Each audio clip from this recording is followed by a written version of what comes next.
Welcome to episode 10 of the Mother Gaia Birthy Pod.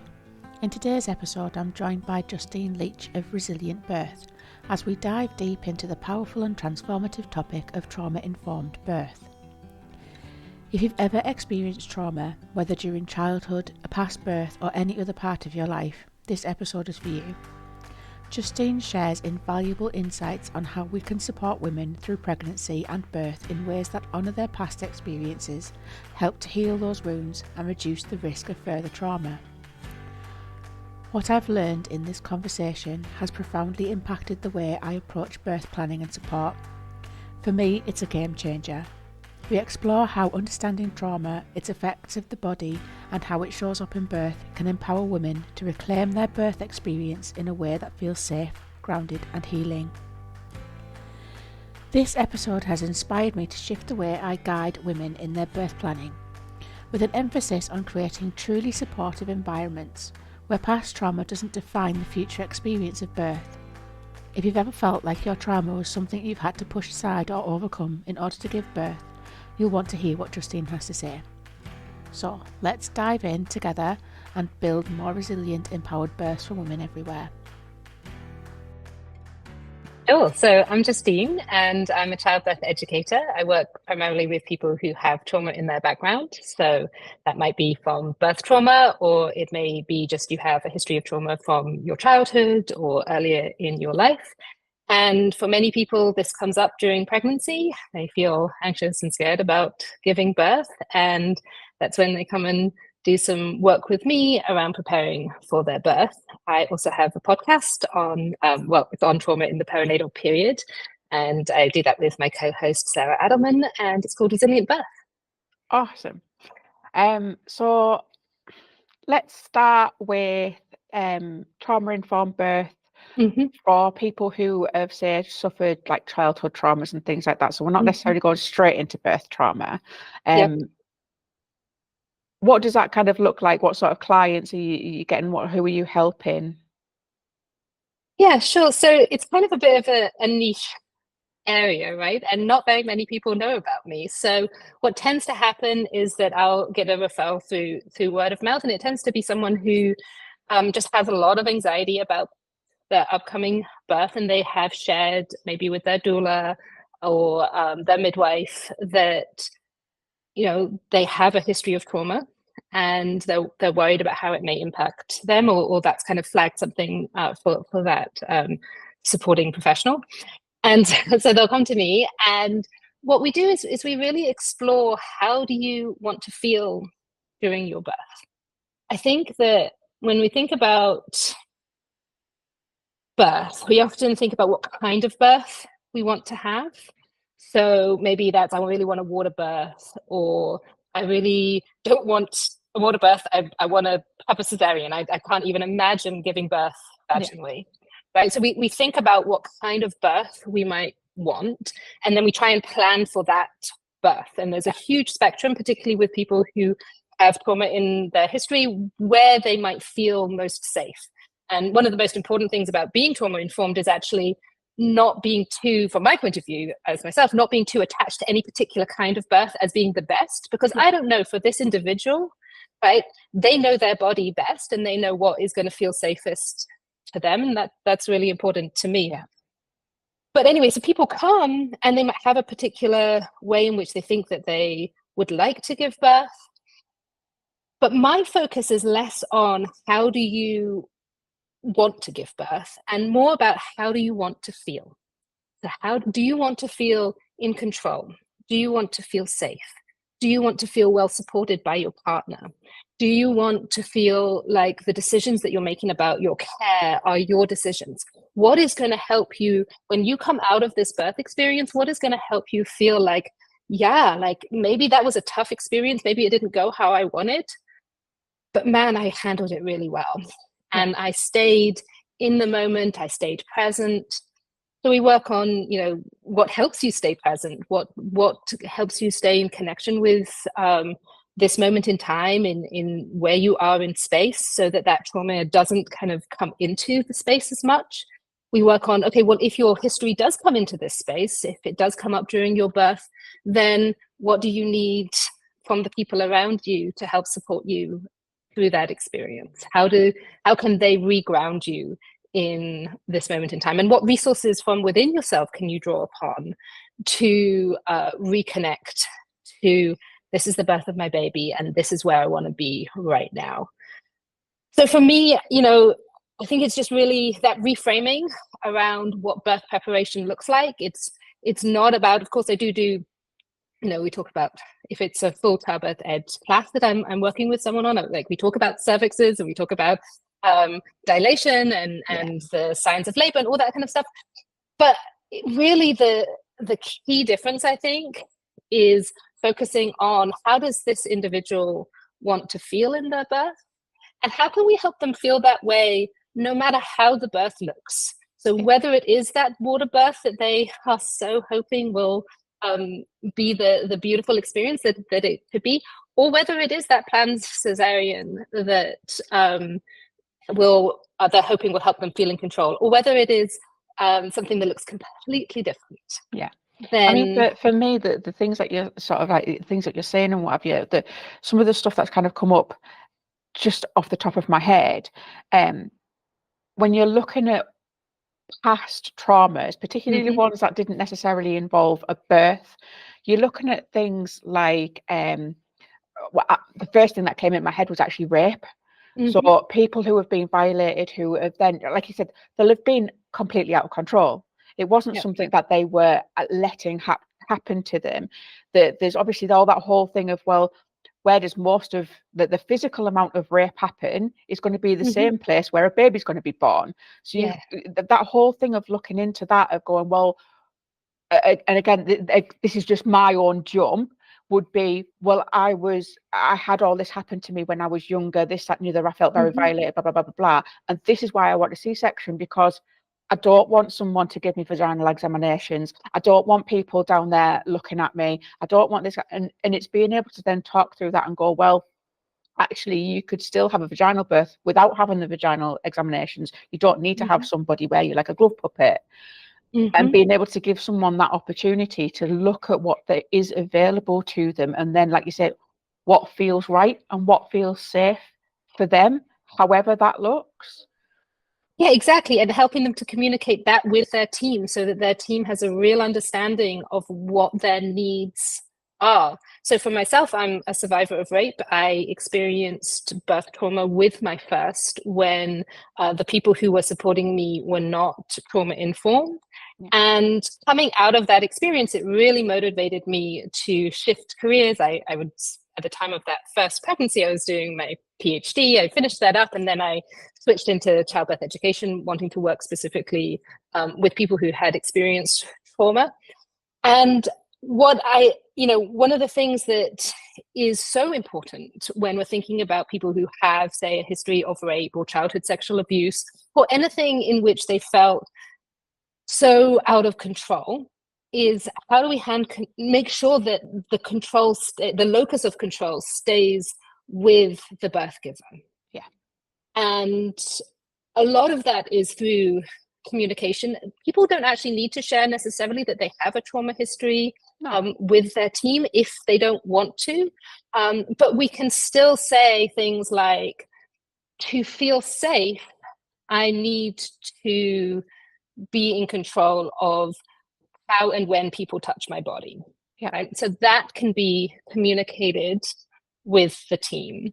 And when we have that control, what happens is that in birth, the experience of birth, more often than not, can be separated out from those other experiences where we lost control. Because with trauma, it is in that loss of, like, trauma is an experience of loss of control. If we were in control, if we could successfully fight back and run away, if we could make sure that disaster, that environmental disaster never happened to us, if we could have, done all the things to avoid that situation, then we wouldn't have experienced trauma.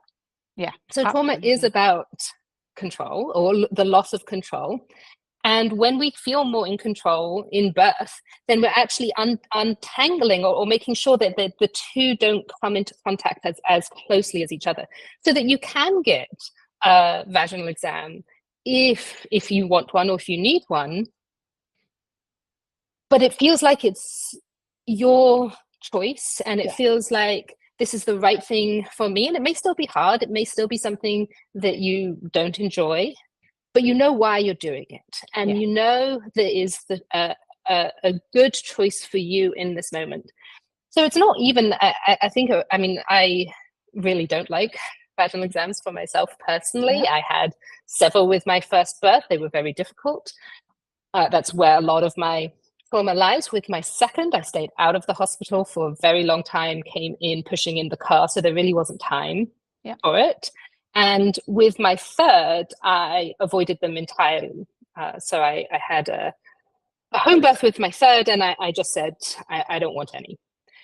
That was the right choice for me personally, but I was always aware that there might be situations in which a exam would make sense. It might be, for example, if I needed an induction, then it might make sense to do an exam so that the method of induction, right, the most effective method of induction could be decided upon.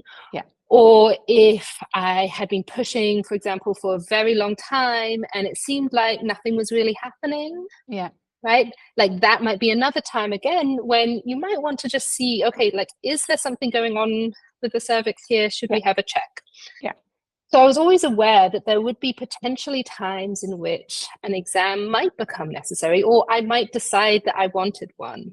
And so it's about how do we communicate with the team, not just, hey, I don't want exams, but also how can they help me feel safe? If an exam is necessary, or if I make a choice to have one, what are the types of things that I need? So I need to be talked through an exam. I need to know, what's happening next, where your hand is. If I say stop, I need you to stop. I need you to remove your hand, right? There's things like this that I need to feel safe, even if I don't actually ever need to have one. I mean, it's sort of like everything you are saying is right, like to a point of actually this should be actually standard care. This shouldn't necessarily be trauma informed care. This should be as standard. If someone says to you stop, you stop. If you don't want something, you don't have it. And you should always be given the right information, to be given a choice so that you can make a decision yourself. I know something I was talking to a couple of days ago with somebody else was about the level of risk on things. So I can't pull one, but say something, the level of risk for something was 0.5%. And after so many weeks, that doubled to 1%. For me, that's not a big enough of a risk to give a fat rat's about.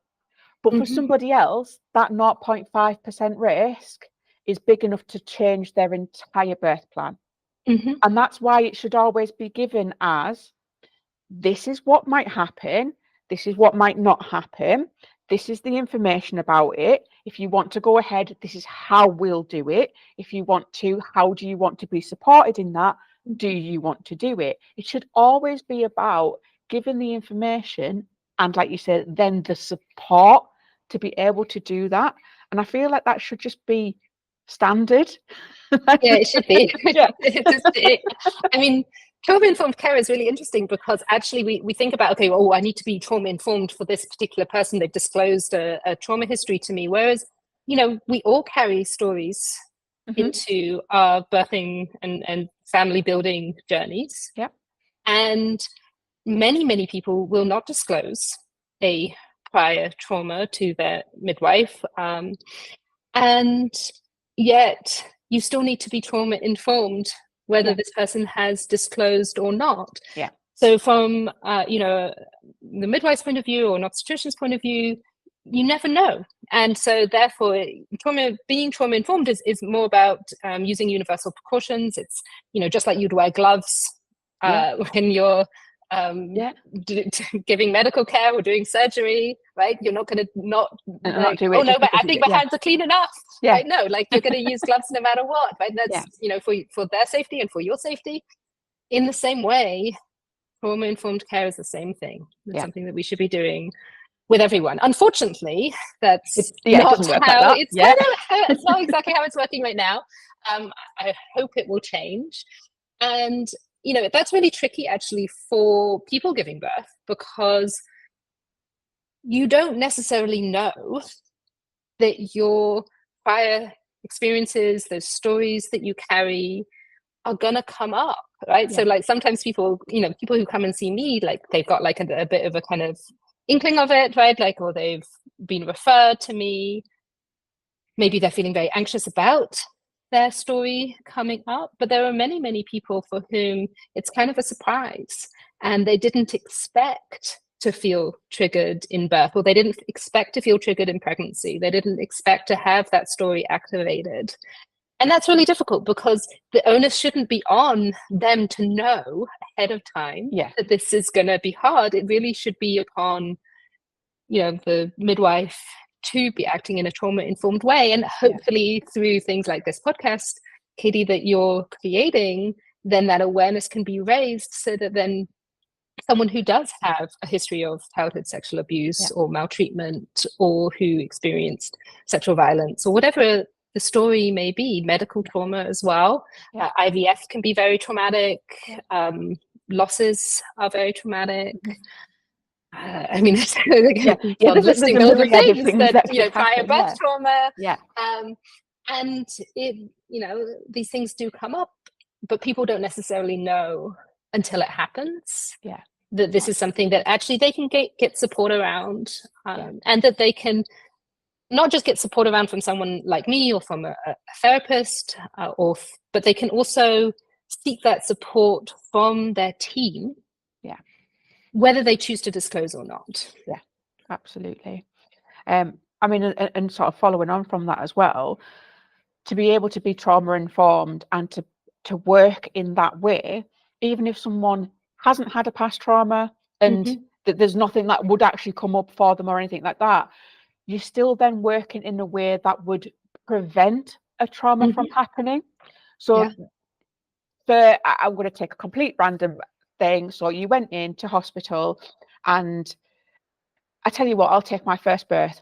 I started off a home birth, I had a transfer, and I was very naive and went, oh, well, the baby just kind of comes out of you, and had absolutely no preparation at all whatsoever. So when it got to the point of things like transition and actually pushing baby out and crowning and things like that, because A, I didn't know anything about it, B, no one was telling me, and C, I just went, I completely lost control. And that is the thing that kind of goes, well, that is something that can give you a trauma. If someone had said, this is the thing called transition, you're going to feel like you're losing control, you can't do blah, blah, blah, blah, blah, or this is crowning, this is going to hurt a little bit, but baby's literally right there, it's going to come out in the next push kind of thing. If you're being either prepared for it, so you've done your education beforehand, so you know what's going to happen to your body, or if something happens, they're telling you at that moment, this is happening, this is going on, baby's crowning, blah, blah, blah, blah, blah, blah, blah.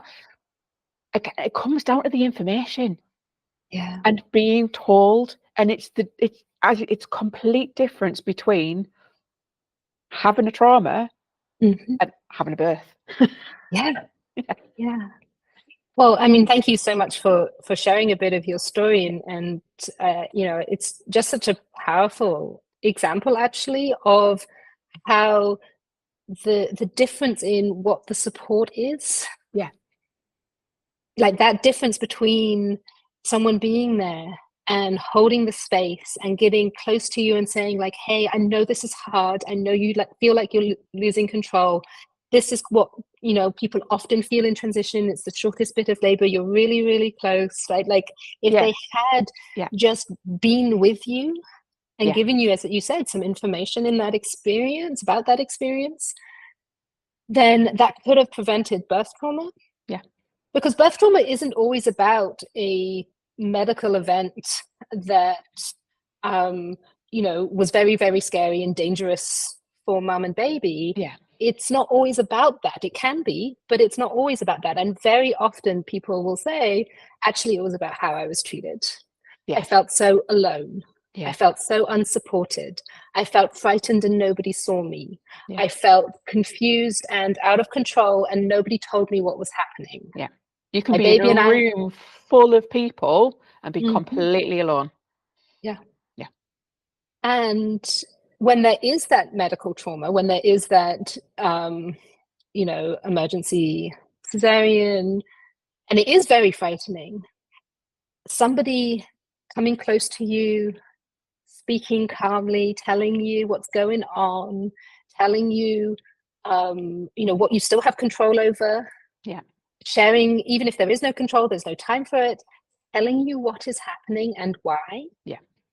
I think That we'd can. spoken about this just Yeah. before we started recording. My Mhm. friend, who she's actually on episode 1 of this podcast, Mhm. and she shares her story and the difference between her having a traumatic experience with, let's say, having preeclampsia, having Mhm. a emergency C-section and things like that, was because she was told every step of the way, this is what's happening, these are our choices, or actually, I know we can't give you a choice right now because it's an emergency, we need to take you down to theatre now, but this is why, and this is what's going on, and this is what's going to happen, and this is how long it's going to take. And she came out of that in such a positive light Mhm. because she had someone telling her every step of the way. Yeah, it's protective. Yeah.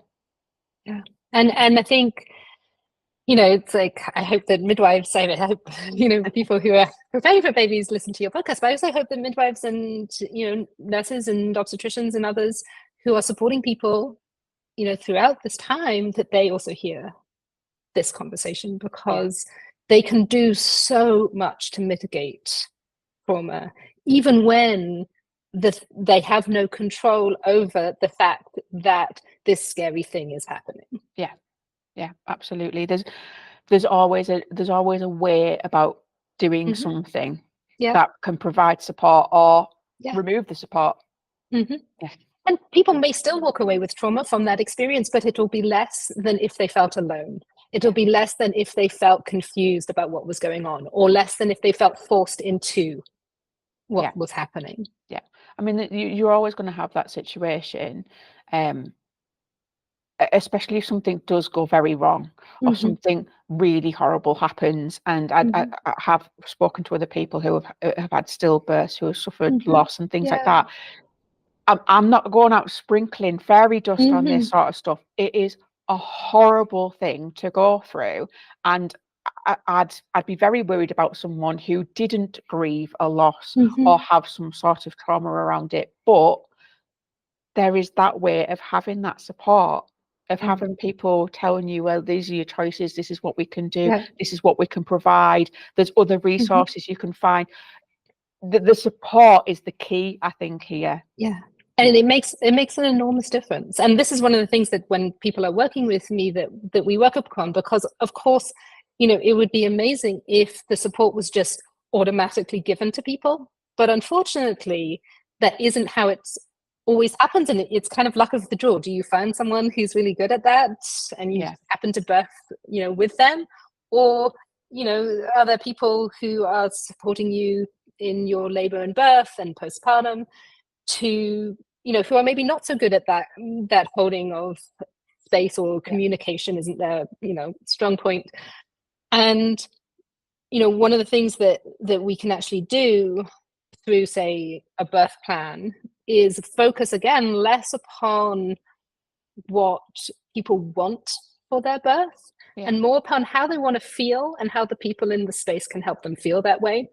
So when we can communicate that with the team, then even some of the people who are maybe less skilled at communicating, they can step into that role a bit more than they normally would, because, somebody's shared with me that they need a lot of communication to feel safe. And so they're going to kind of try and meet that request. And so we find that actually through working on that kind of communication piece, it does actually really help. Not, obviously, I'm not saying that some people there are still those people you're not won't. throwing a magic wand around. No. It will improve situations. It But will it help. really does. It really does. And I think, if we can reframe a birth plan as not so much a birth plan, but a birth support plan, then we can think about, okay, what is it that I want to communicate here? Because, you might say I want to have a water birth, but I'm interested in the why behind that. And I'm interested in if a water birth is not possible, what would help you still feel really positive about a different kind of birth? And what can your midwife do, or your doula do, or your partner or husband do to help you if those things go in a slightly different way, or if there are some challenges along the way? And how can we communicate that with them so that they feel really empowered to step into that support? Yeah, absolutely. I mean, I do take a lot of stuff. I don't like giving out everybody else's personal information, so I always go back to my own things. But I think with my last birth, I'd gone completely wild pregnancy, was trying to do like wild birth at home, blah blah blah blah blah. Had a doula, and the one thing that I said to both my doula and my partner was, if something happens, or if we decide or whatever, and we have to transition into hospital, I don't want loads of people in the room. I don't want this, I don't want that. And I actually put a little thing of like, right, if I can't have my perfect home water birth, if we're in hospital, this, and this has to happen for me to be okay. And I'm very much a case of like, I'm not there, or I didn't want my doula or my partner to be there and do everything for me.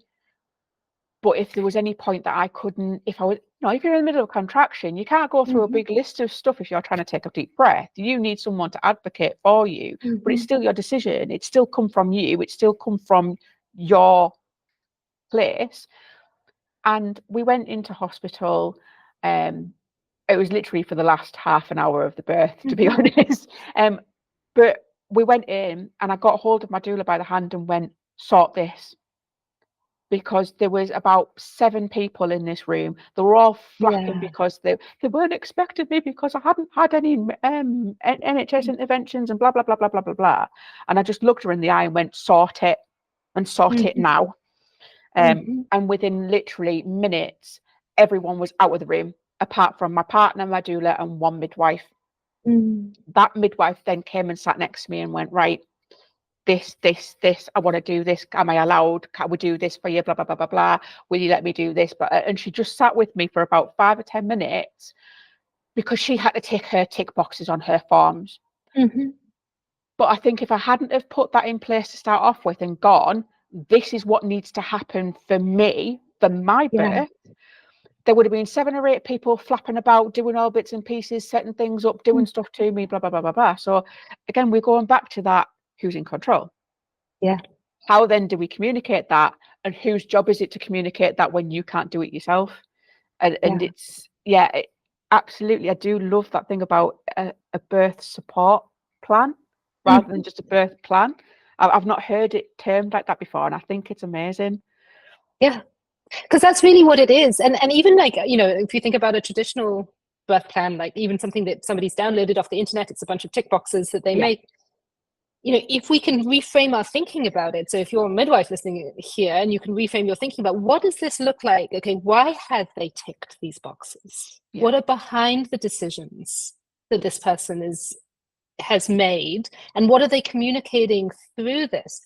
So then it's like, it's less about like, okay, they want an epidural, they don't want an epidural. It's like, oh, they wanted an epidural, but now they've come in and birth is happening too fast. It's not going to happen.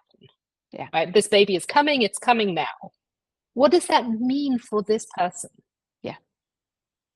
Because I know from the plan that they wanted an epidural. What does it mean in terms of my support for this person that that's not happening? And alternatively, they don't want an epidural, but for many, many reasons, that is a choice that then is made. What does that mean for this person to be making this shift?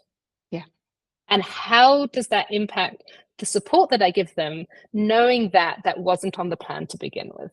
Yeah. So again, we're reframing it in terms of the support that we're providing, rather than, oh, I couldn't give them what they wanted, or they had a list too long, and it was completely and utterly, like, it was like a fantasy birth plan, and like that was never going to happen. And it's just, that's when we think about birth plans in that way, that's when people can get very dismissive, and they can get very, there's all those horrible jokes that I've seen it particularly in the States. I'm less clued in on the social media thing here, but like in the States anyway, from obstetricians around things like, oh, the longer the birth plan, the higher chance of a cesarean, that sort of thing. Yeah, I've seen a few of those things recently, and yeah.